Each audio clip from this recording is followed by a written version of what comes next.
Well, all right, go ahead and have a seat. Welcome to Village Church. If this is your first time here, my name's Steve. I'm one of the pastors here at Village Church, and as always, I'm thankful and grateful to see each and every one of you. If you have a Bible, go ahead and open it to Proverbs chapter 18. We're going to be starting in verse 22, but we're going to be going throughout many different texts in the book of Proverbs this morning as we continue through this series in which we, instead of going through the natural instinct to live and learn, instead we learn to live. And today, the specific instance that we're going to be talking about how to apply that concept is marriage. Now, in many different ways, marriage, I think, is one of the struggles where learning to live is concerned that we, I think, by and large, believe that marriage can only be learned as it is experienced, and that is not the posture that Scripture takes. It certainly isn't the posture that the book of Proverbs takes. Marriage is something that you are meant to prepare for before you enter into it. And it is something that you can either be wise about marriage or you can be foolish about marriage. And I know that we have people from all types of situations in the room. Some of you are single, some of you are divorced, some of you are unhappily married, some of you are happily married, some of you, I'm certain, your wife or husband has passed away. But what I want you to understand is that the statement of the title, that the wise value marriage, is true regardless of the circumstances of your life. So even if you are single or if you are divorced, I hope that through the Scriptures that you can learn what it is from your situation and the circumstances that you find yourself in. I hope you will understand why you should value marriage. Christians do not base their opinions about something on personal experience. And I think that that is something that we often do. It's a rut that we can fall into. We look at things and say, well, what were the results? Well, that's what I think about that particular issue. So for many people, your opinion about marriage is based on what you have experienced for better or worse in marriage. And I want you to understand that that is not a recipe for health. That is rather a recipe for disaster. God wants you to base what you think about marriage from His Word. God has not been silent on marriage. Rather, God has been abundantly clear as to what He thinks about marriage and how He would design for marriage to exist. And so Proverbs 1:7 again is the theme for all of our sermons through this series, the theme of the entire book of Proverbs. That the fear of the Lord is the beginning of knowledge. So if you want to know anything about marriage, you have to begin with a fear of God for you to have an appropriate view of marriage. Number one this morning, marriage works best for the wise. Marriage works best for the wise. Shouldn't that be obvious? Shouldn't that be common sense?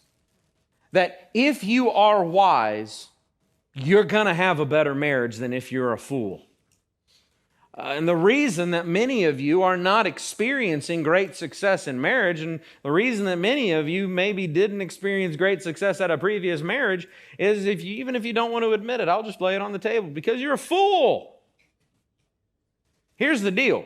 Marriages succeed or fail based on wisdom and foolishness. And so if you are in a failing marriage, or if you are in a marriage that failed, one or both of you were foolish. And I doubt it was 100-0 either way. It was all his fault, or it was all her fault. Well, let's start at 90 and work our way backwards, because I'm certain it's closer to 50 than you would care to admit. But the reality is, redemption is actually found in admitting your fault, and admitting your responsibility, and owning your part. So we need to begin with the reality that God designed marriage. God designed it. Genesis chapter 2, verse 24, therefore a man shall leave his father and mother, and hold fast to his wife, and they shall become one flesh. So marriage was the first institution designed by God. The first covenant that God made between human beings is the covenant of marriage. So that should tell us something about marriage. The big thing that it tells us about marriage is that marriage is primarily about God, and only then is it about us. So this covenant is something that God wanted for us to experience, and that if we're going to experience a relationship with someone of the opposite sex that's going to become two flesh becoming one, that's what the intimate relationship of marriage is like, then it has to be founded on the wisdom of God. But oftentimes what we do is that we treat marriage as God. Marriage is not God, and your spouse is an even worse God. And so you can go wrong from the beginning by being foolish about the design of marriage in believing that your spouse is meant to fulfill every fantasy you've ever had. That you can believe that your spouse exists to bring you ultimate satisfaction, that your spouse exists to bring you ultimate fulfillment, and there you will put the weight of God on the shoulders of another person, and I can promise you one thing, they will disappoint you. They will not measure up. They will not be able to bear the burden that only God was meant to bear. And so you should not expect your spouse to fulfill every thought and whim and satisfaction and fantasy and everything that you ever want in your life. That is too much. You can't handle it. No one can.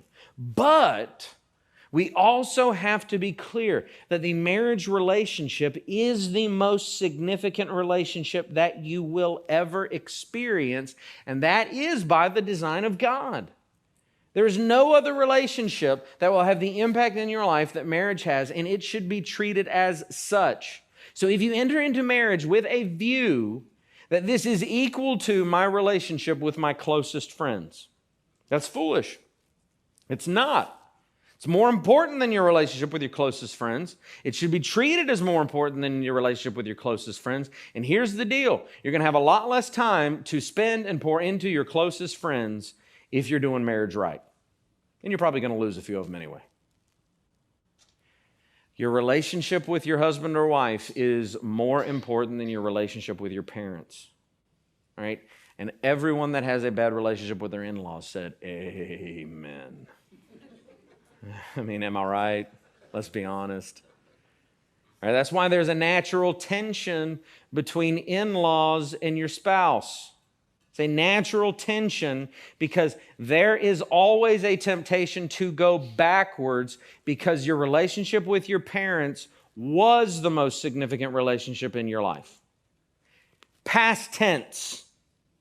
Your relationship with your spouse is now the most significant relationship in your life. Your husband or wife does not have to do according to your mom and dad's opinion. Nor should they. They have more say. And so, wives, husbands, whichever one's doing it, if the standard by which you measure how successful your spouse is being in the relationship by what your mom thinks about him or her, you're a fool. Doesn't matter what your mom thinks. Grow up. Let your mom be mad at you. Sometimes it's fun. Doesn't matter what they think. And some of you are in-laws, and you're ruining someone's marriage because you won't shut up. If you don't like your wife's husband, it's too late. Should have said something 2 years ago. Before they got married. Once they're married, you better be for both of them. I'm not talking about extreme situations, but I'm talking about the reality that the marriage relationship is more important than your relationship with your mom or your dad. And some of you are into your 40s and you are into your 50s and you haven't figured that out yet. I love you, but that's sad. If you are 50 years old, still worried about what your mom thinks about your wife, bro, be a man. Your relationship is significant. Look what Proverbs 18:22 says. He who finds a wife finds a good thing and obtains favor from the Lord.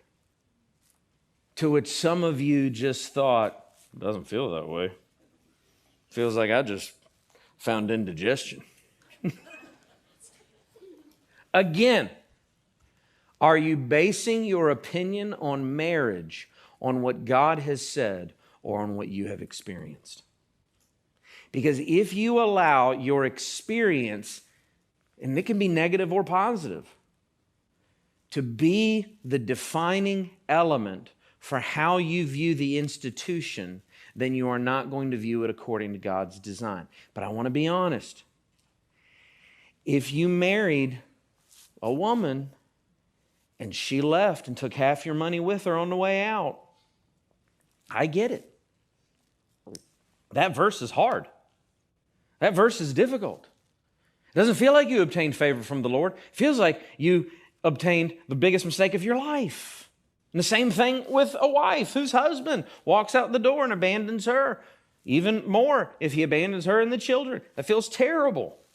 And so you look at that verse and you say, God, how could that possibly be true? How was she a good thing? Remember, what texts like this are doing are not based on your foolishness. They're based on a best case scenario. This text is based on if you prepared yourself with wisdom for marriage. If you made a lot of right decisions before you entered into the marriage relationship and prepared yourself to make a lot of right decisions inside of the marriage relationship, then you can be prepared to find favor of the Lord. But if you were a fool and you entered into your relationship of marriage making all sorts of bad decisions, making foolish decision after foolish decision after foolish decision, and then you married a foolish person, don't expect for everything just to be magically fixed because you entered into a marriage relationship. Now, when two fools get together, do you know what happens? Foolishness. And things don't tend to go right. But here's the other thing. If you married a fool, what do you think that says about you? Wise people don't marry morons. Wise people are smarter than that. Wise people see a fool a mile away and say, I can tell you one thing, that marriage ain't going to happen. I always knew when I was on a date with a fool. She brought up marriage on our first date. I felt like looking at him and saying, I don't even know if that's your real hair color. I am not buying a ring. We ain't ready for that. So if you are not going to build a life with a consistent rhythm of wisdom, why would you expect to make a good decision about the most significant relationship of your life? And some people will read the book of Proverbs and they will retort that it is in some way chauvinistic because, let's be honest, if you've read the book of Proverbs, fantastic. If you haven't read the book of Proverbs, I hope through this sermon series, you will begin to saturate your life with the book of Proverbs because I think it is the book that will lead to the best decisions of anybody's life. The book of Proverbs is written from a father to a son. Okay, it's not written from a mother to a daughter. It's not written from a father to a daughter. It's written from a father to a son, preparing his son for every office and vocation that he will ever enter into in his life. And so he's preparing his son to be a wise man. And so when it says texts like this, you have to understand it's because he's preparing his son for marriage. But in the same vein, sometimes when we read the Bible, we get frustrated because we cannot find a verse that says exactly what we want it to say. We cannot find a verse that has exactly the terminology or the exact specific terms that we want it to say. And when we read the Bible like that, we rob ourselves of a lot of wisdom.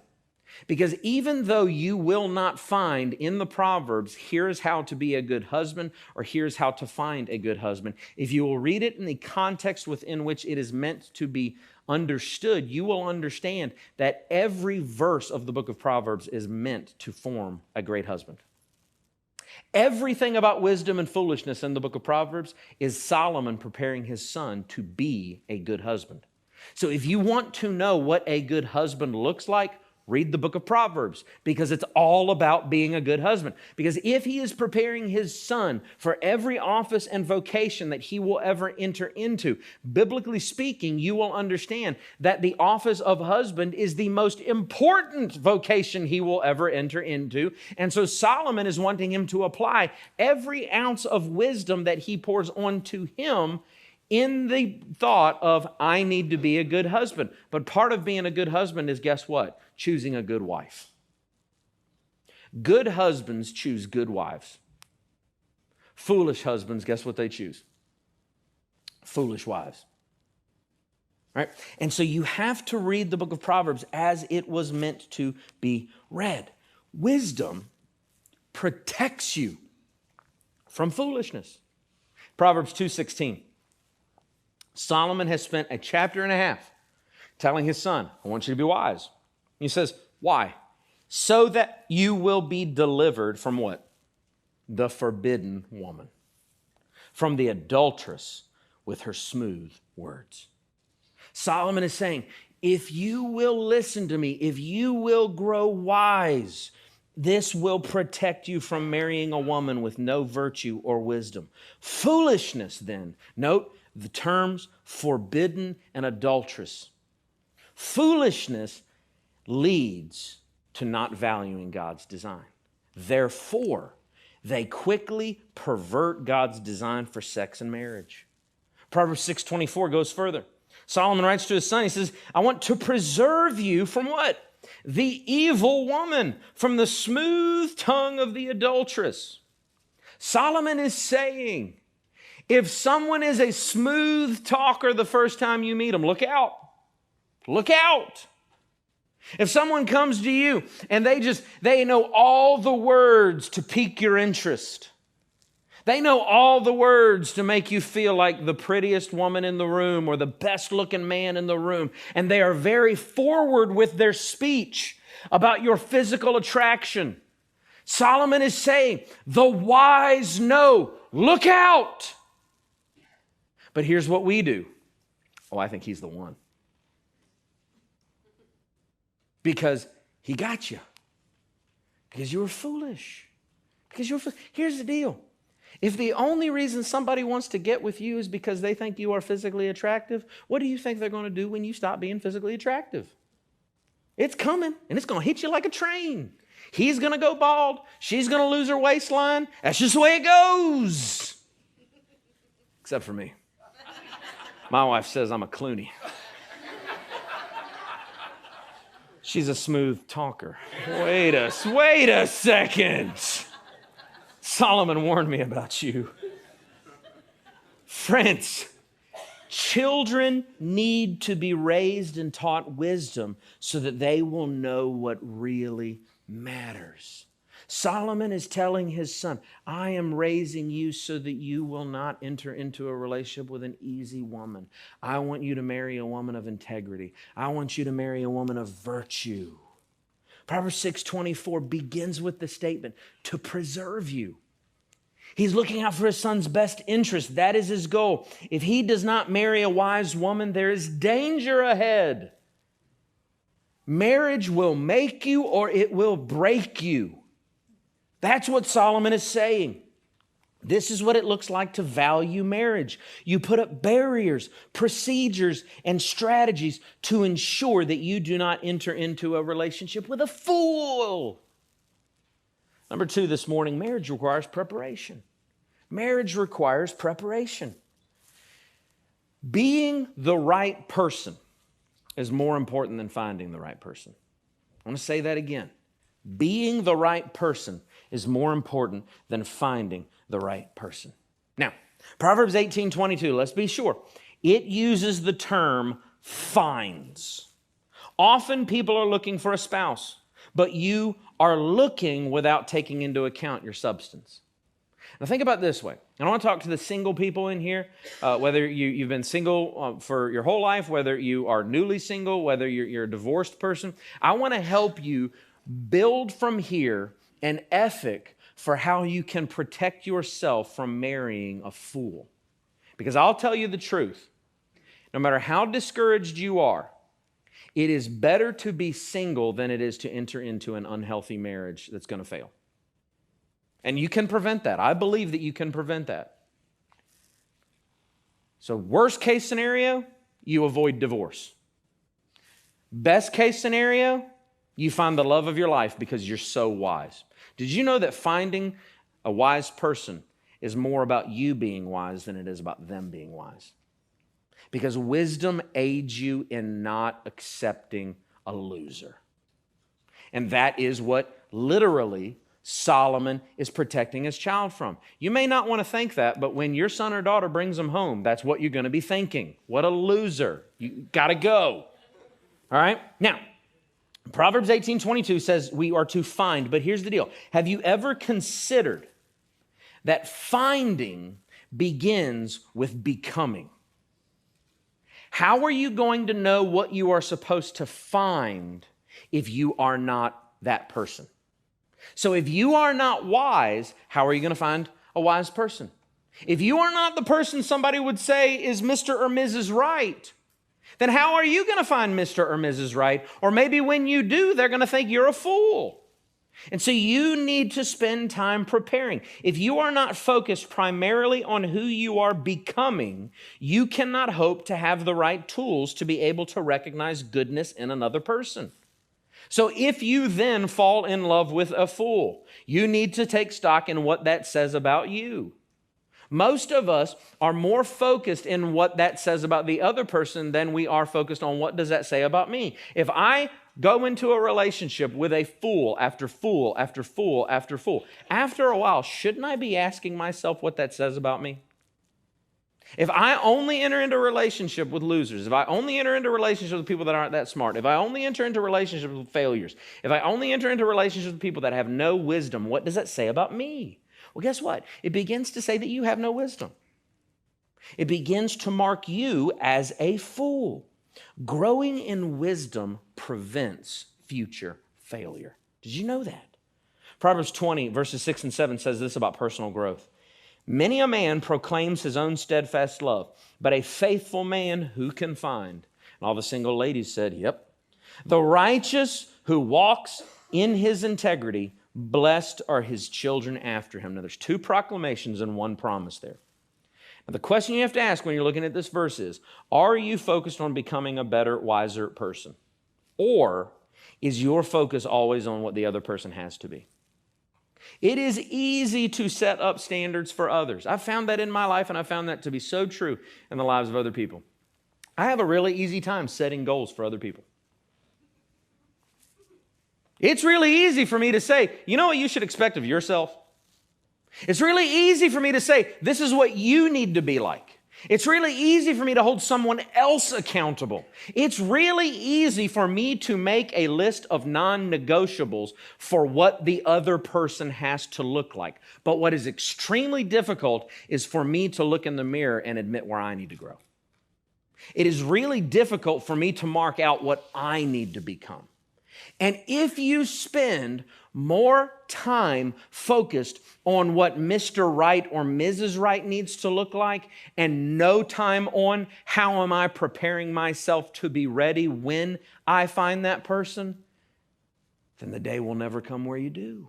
Because even if you interact with them, they're going to be like, what have you been spending your time on?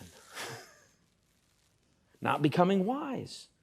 It is way easier to set goals for other people, but God wants you to become the right person before you're ever going to be able to find the right person. This can also prevent natural discouragement. Don't get me wrong.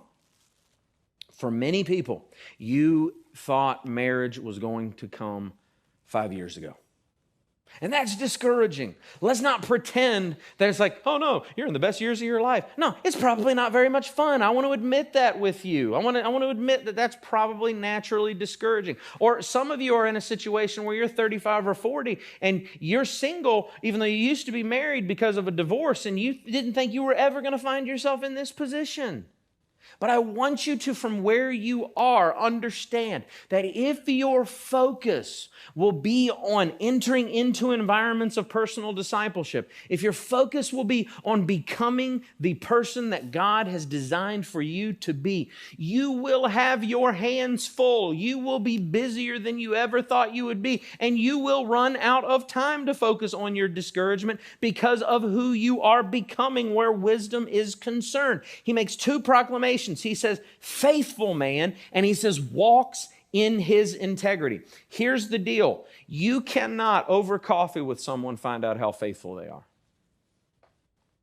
So don't expect you to become that person overnight. It takes season after season after season, test after test after test, to prove faithfulness.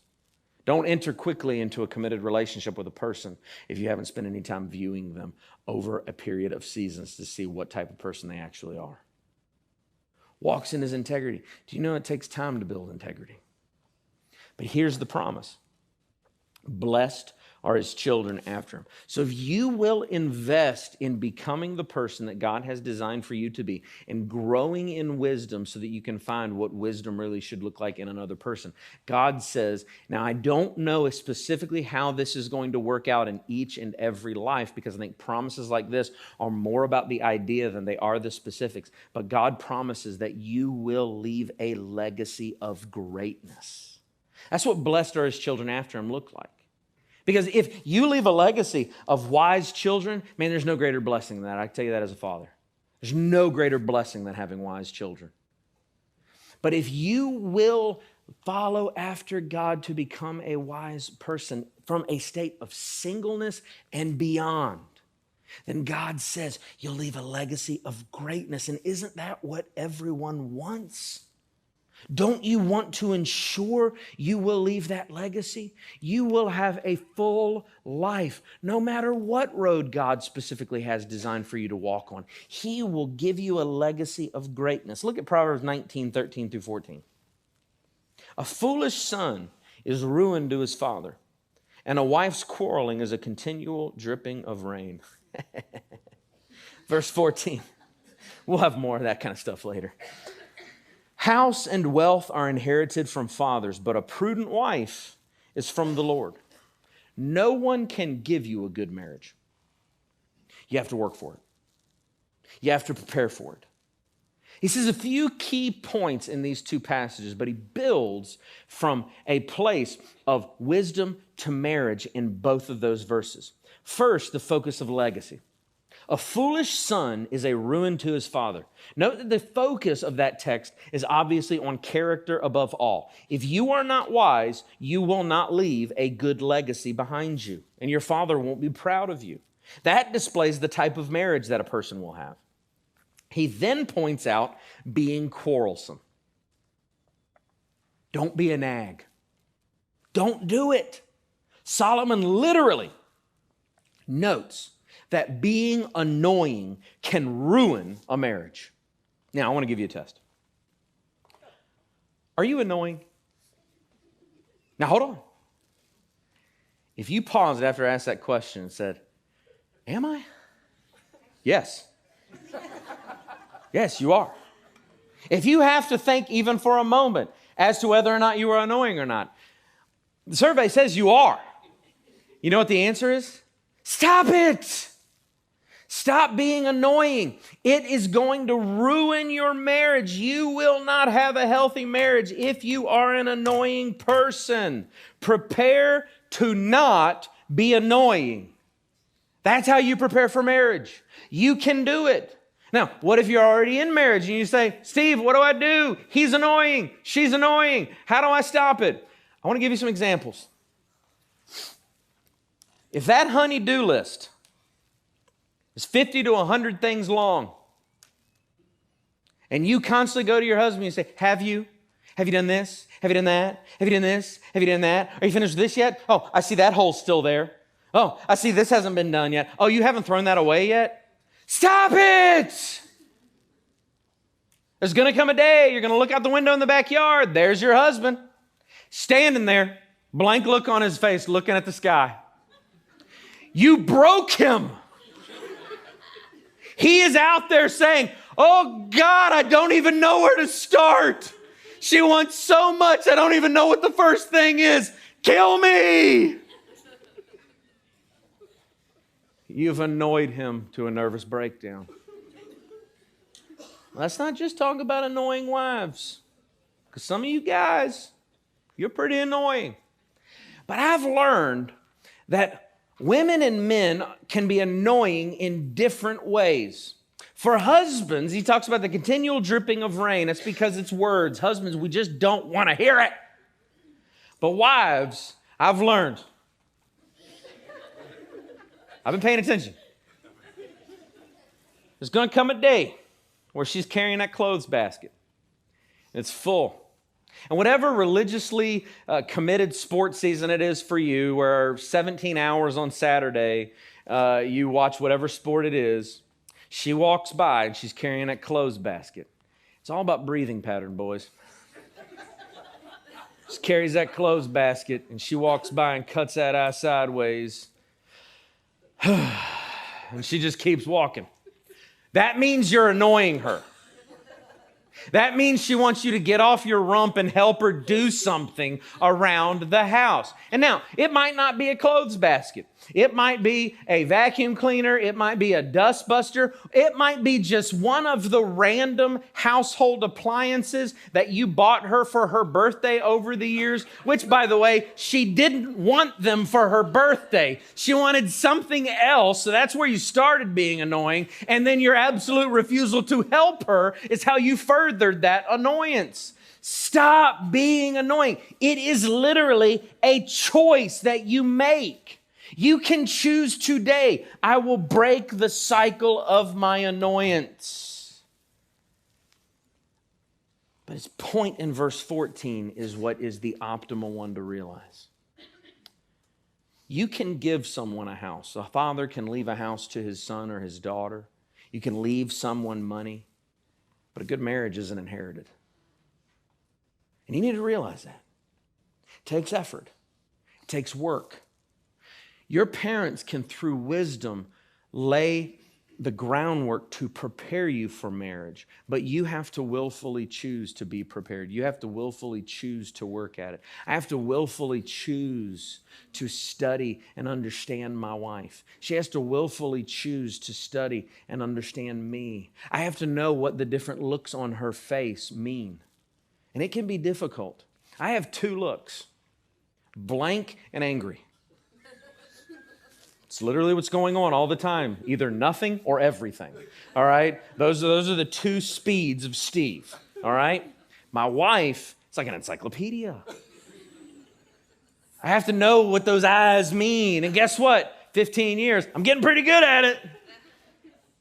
But you have to be willing to put in the effort to understand one another. And here's the deal. I have read so many books on marriage at this point, and they're helpful. Don't get me wrong. I love them. But I think some of the stories they tell are just lies. They're all filled with these stories of I spent 7 months with Trudy and Johnny, and I don't think Trudy and Johnny exist. Because there's always this mathematical formula where, I told her this, I told him that, and they figured everything out. Now they own a house in Tuscany, and they're millionaires, and their marriage is better than it's ever been in their life. It's not a mathematical formula. You can get yourself real frustrated because you'll do what you think the formula called for, and it won't work because you didn't invest in understanding what your wife needed at a particular moment, at a particular time, with a particular need. Or you use the mathematical formula as a wife, and you're like, well, why didn't he respond to this? Because you didn't pay attention to what his personality needed at this particular point, at this particular time, with this particular issue, because you care more about yourself than you do your spouse. You can try all the mathematical formulas under the sun, and if you are not investing in getting to know your partner, then you will not have a healthy marriage. This isn't math, this is life.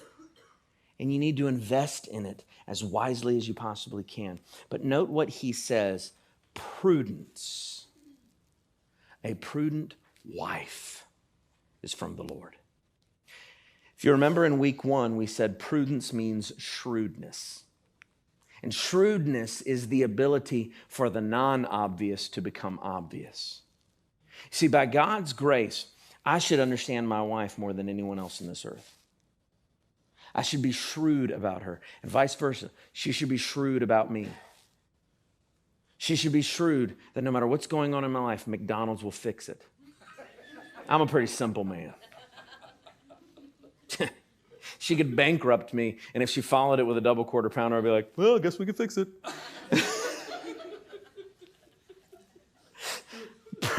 Prudence it only happens when she's in here. Prudence is developed by God in your life over time through learning and work. And then you have to, moment by moment, choose to form a wise and healthy marriage relationship. Did you know that marriage is about moment by moment?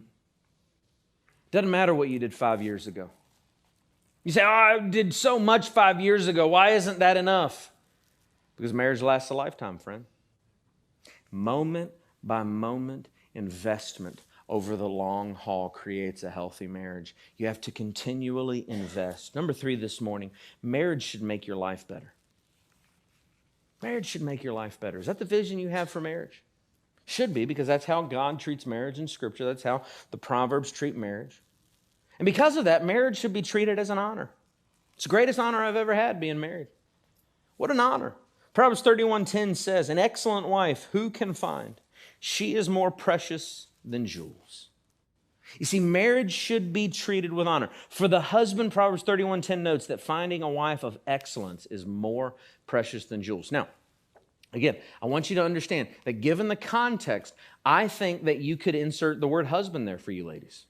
An excellent husband who can find. You can't do that everywhere in Scripture, but in this instance, I think you can. Because I think it's interchangeable for what you're looking for. But note that it doesn't just say a wife who can find more precious than jewels. Some of you think by virtue of standing in front of a pastor or a judge or however your ceremony went, and both of you saying I do's and walking away, well, he's obligated to think that I'm more precious than jewels. Note the qualifier. Excellent. Are you? You see, the text is telling you that if you wanted to be treated as excellent, you need to be pursuing excellence. Some of you were in the first 2 years of your marriage, and you've given up. You said, well, if he's not going to be an excellent husband, I guess I just won't be an excellent wife. How's that working out for you? Is this tit for tat, this revenge, this avenging, is that creating a healthy marriage, or is that just devolving continually? See, if you want to understand what it is like to have something more precious than jewels, you need to understand what excellence looks like. See, when he says in Proverbs 12:4, an excellent wife is the crown of her husband. You need to understand what a crown is. So we don't have this type of culture, but in a monarchy, the crown represents the glory of a society.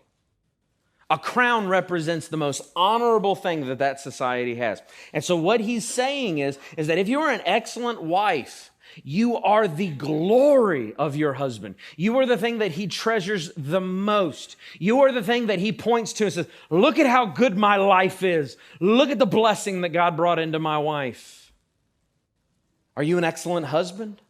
Can your wife point to you and say, look at the most excellent part of my life. Look at the blessing that God brought into my life. Is that the way that your wife feels about you because of you investing so much in her? Is that the way your husband feels about you because of the amount that you invest in him? See, for a marriage to work, you have to have two people that are committed to excellence. And you might not do a lot of things great in your life. You might not be the type of person that people point to a whole bunch of things and say, look at how awesome this person is, look at how awesome that person is. But if there's something that's going to matter in your life and something that you need to commit to be an expert about and something that you need to say, if I fail at everything else in my life, I'm going to be excellent at this thing. It's got to be marriage.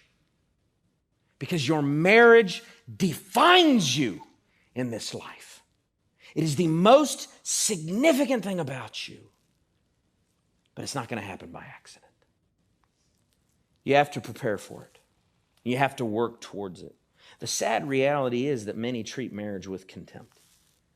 And I think there's two ways of doing this. To hear some talk about marriage makes it sound like a drudgery. It really does. Do you talk about your marriage like it's a drudgery? Do you hold marriage in contempt? Do you walk around, demeaning the marriage relationship, demeaning the institution of a marriage? Do you treat it as if it's no value? Do you talk to people to a point where they would say, you know what, it sounds like he or she wishes that they were single again? Friend, if that's you, you fool. You fool. That's just utter foolishness. When you treat with contempt what God notes with excellence, you are not living a life of real faith. If you continuously speak negatively about marriage, it does not make a statement about the institution. It makes a statement about you. It makes a statement about your foolishness. Now, the second way to do this is, how do you speak to your spouse? How do you speak to your spouse? Are you disrespectful to your spouse? Are you demeaning to your spouse? Are you continually reminding them of everything that they've done wrong? Are you continually reminding them of how disappointing they just are and how they're meeting none of your expectations? Friends, if you are continuously disrespectful to your spouse, you cannot expect to have a fulfilling marriage.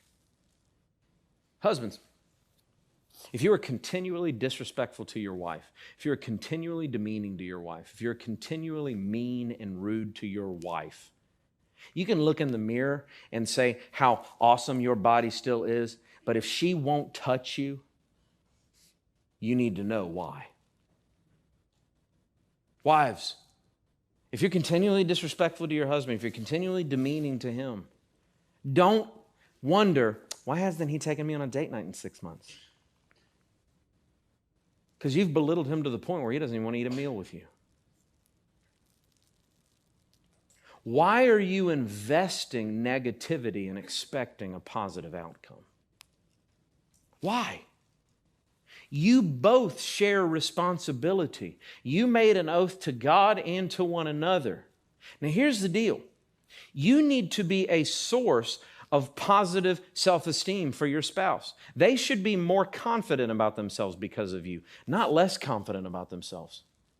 And so if you are demeaning them to the point where they have a negative self-view because of you, how ashamed of yourself should you be?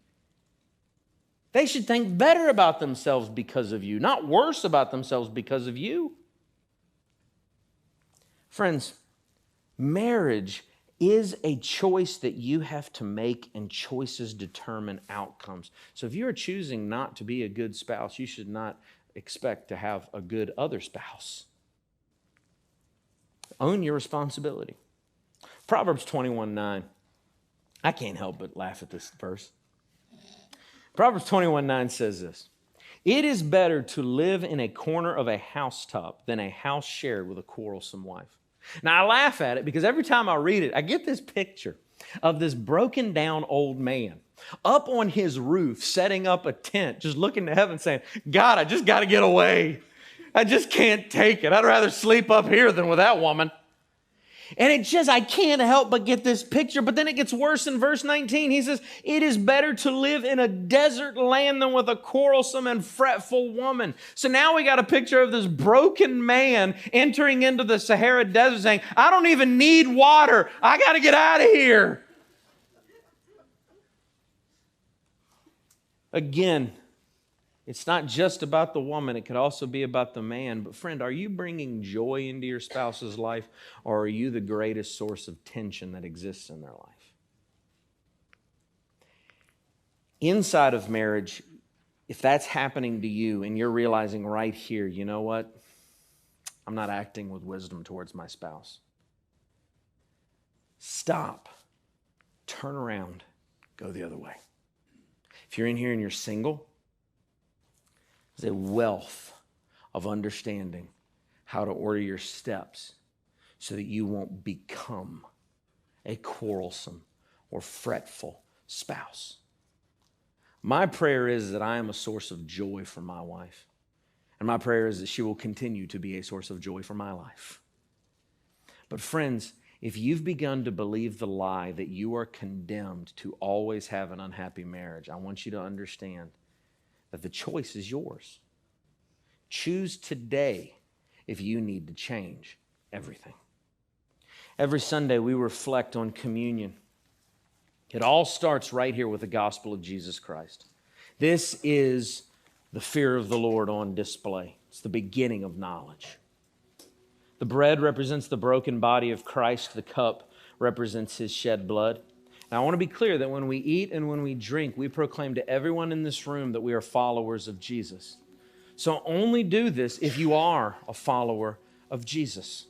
But the fact is that when you eat and when you drink and you proclaim, I am basing my life, I am basing my identity in the gospel of Jesus Christ, you are also making a statement that right here is the point where wisdom begins.